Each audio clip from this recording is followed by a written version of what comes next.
I just looked into what you are saying about this on Facebook. Ronnie, you said Russia now has a decision to make. They're a key ally of Syria and have warned against a U.S. strike. Well, and Alex, the president not only addressed Russia, he said that Russia is to blame for making tonight's attack necessary. In 2013, President Putin and his government promised the world that they would guarantee the elimination of Syria's chemical weapons. Assad's recent attack and today's response are the direct result of Russia's failure to keep that promise. And Alex, on social media, a lot of people expressing feelings about maybe the president should have obtained congressional approval before going forward with this. Some people upset about that. Yeah, a lot of people have forgotten that as commander-in-chief, the president does have the ability to launch an attack without it. Article 1, Section 8 of the Constitution does give the power to Congress to declare war. So I put together an explanation of why he has that ability without it.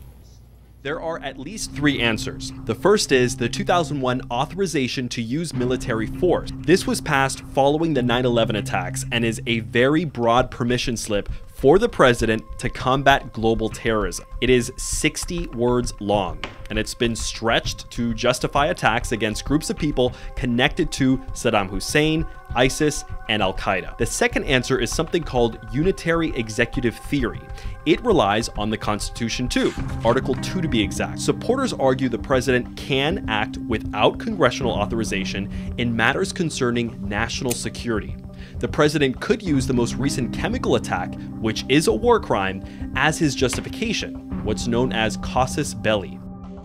The third answer is he can't strike without congressional approval. Assad is not linked to any of the groups covered by the 2001 force authorization. And if he were to use the chemical attack as his justification for a strike, he would need approval through the UN, a move that Russia would surely veto.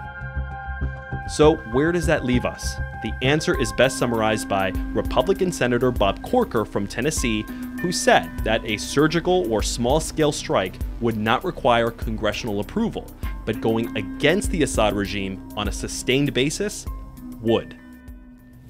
And Katie, I pulled up this tweet from August of 2013. A lot of people on social media right now are talking about it.